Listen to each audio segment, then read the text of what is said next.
Dali, pakabit nyo na ha.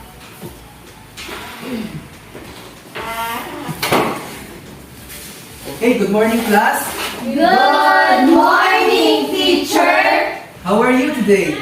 We are fine, teacher. Okay, that's good to hear. Now class, before we start, let us energize ourselves. We're going to sing a song entitled, I Love Math. Are you ready class? Yes, teacher. Okay, that's good to hear.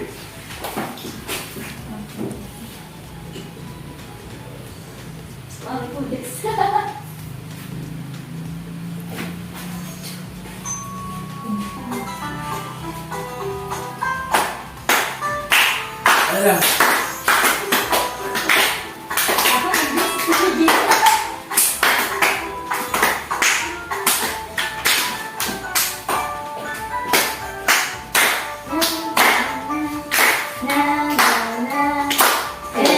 M-A-T-H, I love math, I love math. It is so exciting, very interesting. I love math, I love math. M-A-T-H, M-A-T-H, I love math, I love math. It is so exciting, very interesting. I love math, I love math.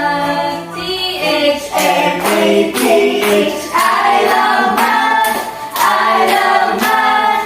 It is so exciting, very interesting. I love math, I love math.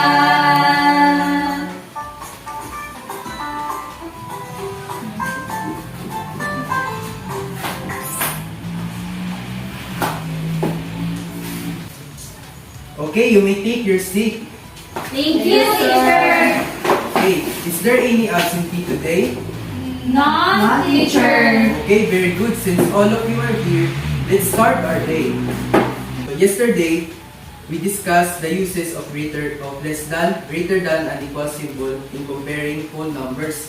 Am I correct, class? Yes, teacher. Okay, so in order for us to know if you really understand our lesson yesterday, so I have here a picture that you're going to identify. Okay, class, am I clear? Yes, teacher. Okay, so are you familiar with these symbols? Yes, teacher. Okay, very good. So let's see if you can still remember. So what do we call this symbol? Less than, teacher. Okay, very good. This is less than. And then this, the second one. What do we call this symbol? Okay, very good. This is greater than. And then, now this symbol. What do we call this symbol? Equal, teacher. Okay, very good. This is equal. Teacher, it's a minus little there. Okay, so now class, what if I will compare 15 and 18? What symbol should I use? Less than. Okay, very good. It is less than. So, less than. And then, what if I will compare 10 and 9? Okay, very good. It is greater than.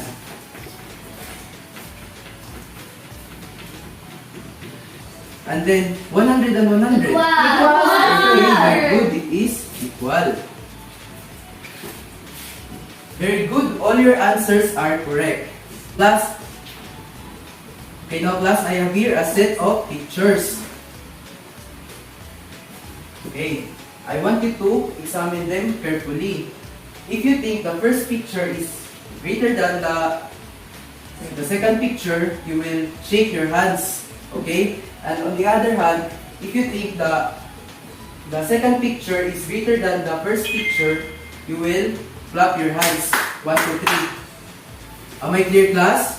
Yes, teacher. Okay, I will count 1, 2, 3 and then you will clap or shake your hands depending on your answer. Are you ready, class? Yes, teacher. Okay, very good. So the first picture, 1, 2, 3. Okay, very good. Your answers are correct. Then, the picture number 2.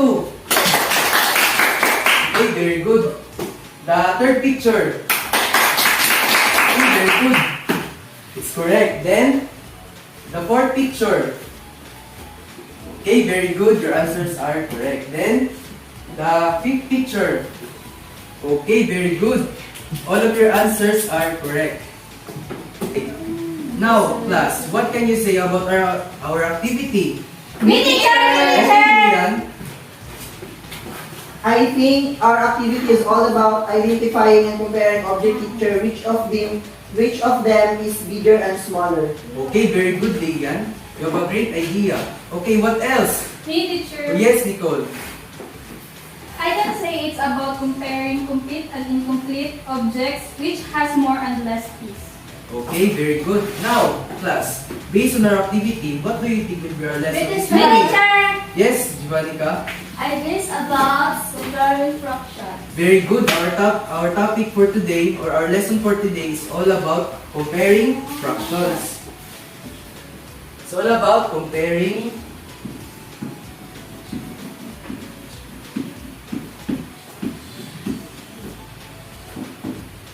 fractions.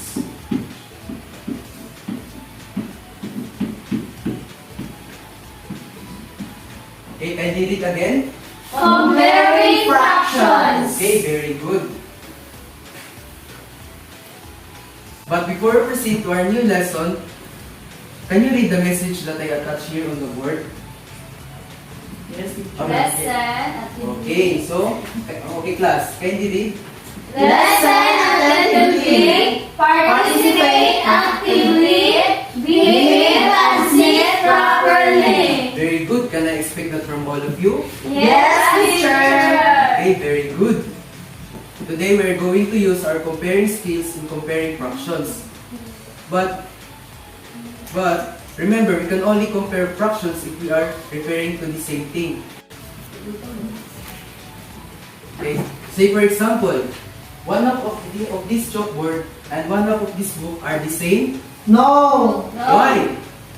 No, sir, because chalkboard is different from the book. Very good. Exactly. So now, class, in your paper, I want you to draw a rectangle. Then, I want you to show me the 1/4 and 3/4. So, it should look like this. Am I clear? Yes, Yes. teacher. So, I will give you two minutes for you to answer. Then, you can start now.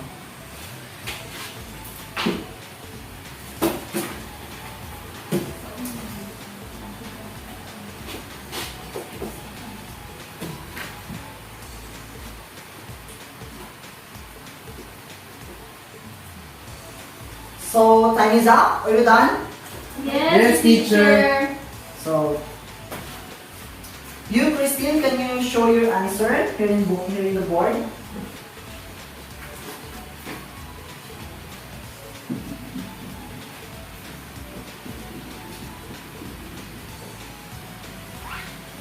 Okay, the given fraction is 1/4 and 3/4. So now, let's compare 1/4 and 3/4. Which is bigger, 1/4 or 3/4? 3/4. 3/4. Okay, very good. So 1/4 is less than 3/4. So now let's have another example. 2/5 and 1/5. One answer. Me teacher. One answer. Yes, Givanica.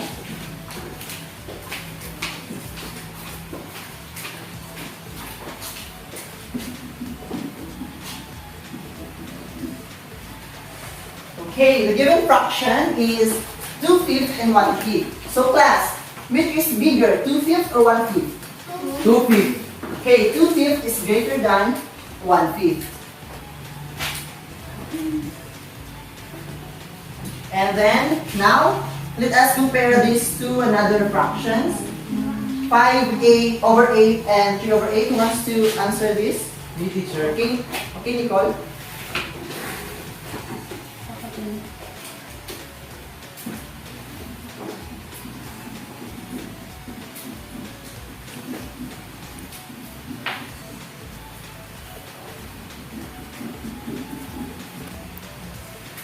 Okay, so the given fraction is 5/8 and 3/8. So which is bigger, 5/8 or 3/8? 5/8. Okay, so 5/8 is greater than 3/8. So another last fraction. 2 over 3 and 2 over 3 or 2/3. Yes? Ana Marie?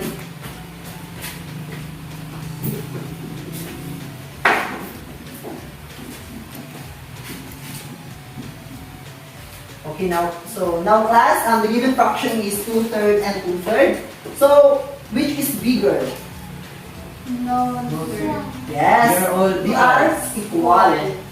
So, your answers are all correct. Thank you for your participation. So, now, let us have a summary of the fractions that we have illustrated. So, as what I have discussed earlier, so 1/4 is less than 3/4, and 2/5 is greater than 1/5, and 5 over 8 is greater than 3 over 8, and 2 over 3 or 2/3 is equal to 2/3. So, am I clear, class?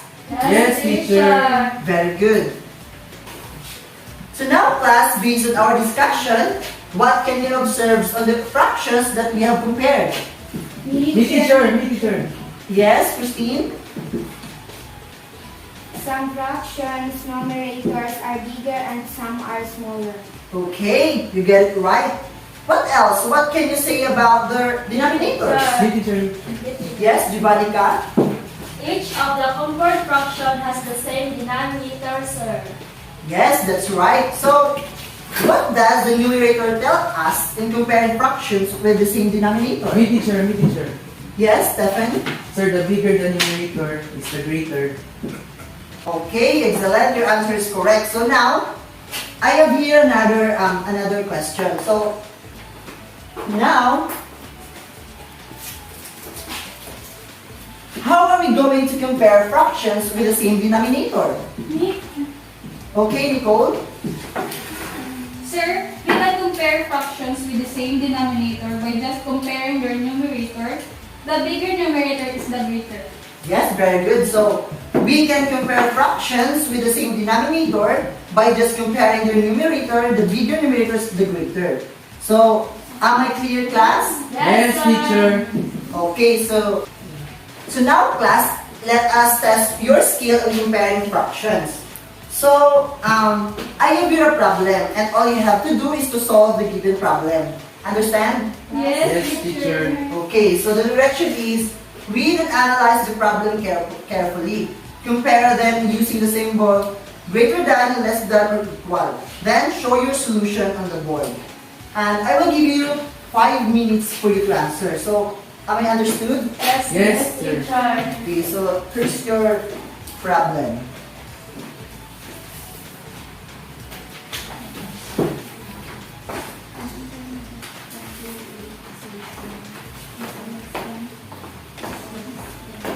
Okay, you can start now.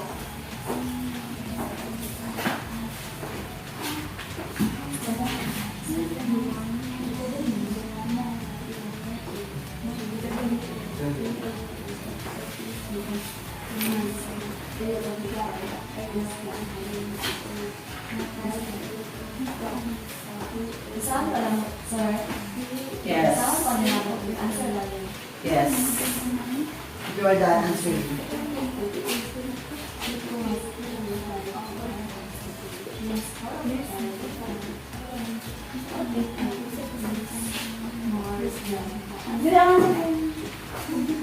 Yes.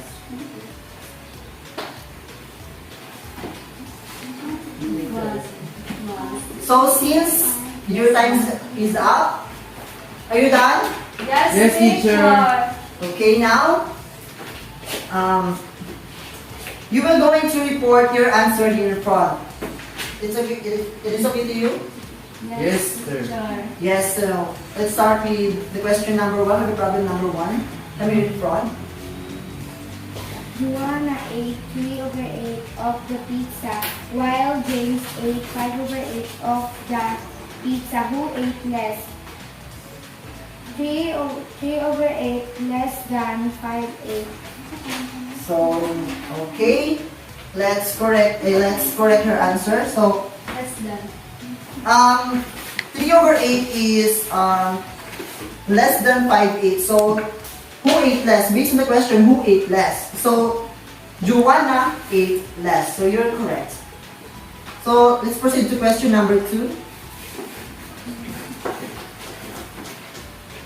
The problem number 2 is, Peter and Brian were thirsty and they need to drink water. Peter drank 4/5 glass of water and Brian drank 3/5 glass of water. Who drinks more water? 4/5 is greater than 3/5. So, ang drink more of water is si Peter. yes, since 4/5 is greater than 3/5, so Peter drinks more water. Nicole is correct. Let's proceed to the question number 2, the problem number 3. Miss Givanica, come here in front. Please show your answer. In the class election, Jugs and Titi are running for the class president. Jugs got 5/8 of the class votes, while Titi got 3/8 of the vote. Who won as the class president? Equals 5/8 greater than 3/8, and Jugs got 5/8. Okay, since 5/8 is greater than 3/8, so Jugs won as the class president. Givanica, you're correct. Your answer is correct. So we proceed to question number 4, or the problem number 4. Anna Marie, come here in front.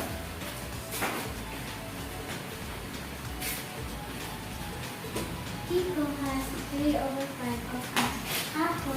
He has 4/5 of an orange. What fruit is more than the orange? Other equals 3/5 is less than 4/5. Okay, so 3/5 is less than 4/5. So orange is more than apple. You are correct, Anna Marie. So let's proceed to the problem number 5, the question number 5. Camera in front. Stefan. Number 5, for homework, Rosa is supposed to read 3/4 of a chapter of math and 2/4 of a chapter of science. Which fraction is smaller? So 3 is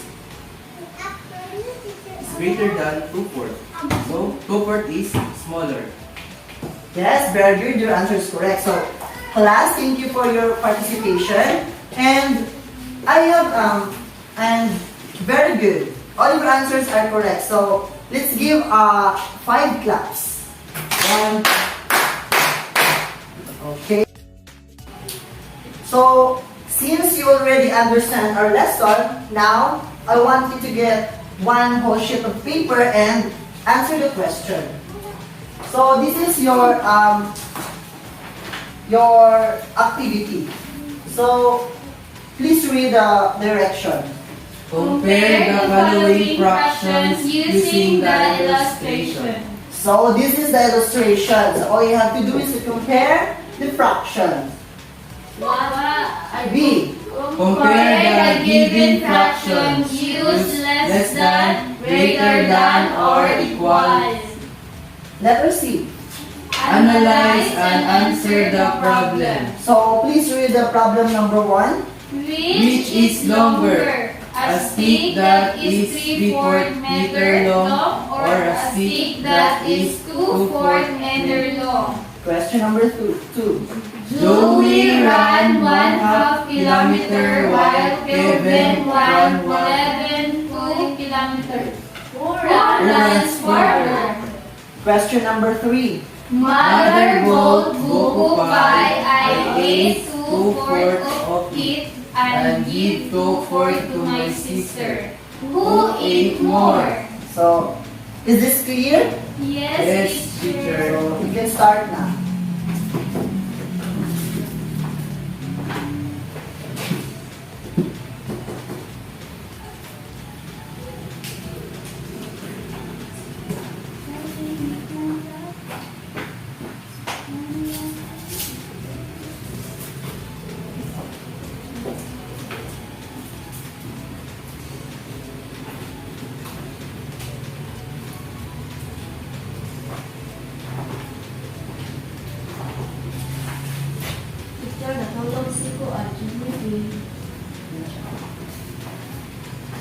So, are you done?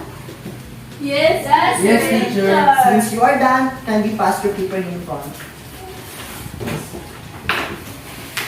Pass.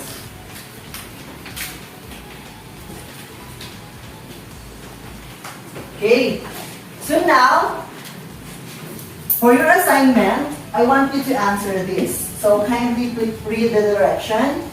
Compare and illustrate the following fractions using the symbol less than, greater than, and equal. Okay, so is this clear? Yes, teacher. Okay, thank you. So class, thank you for your participation. So that's all for today.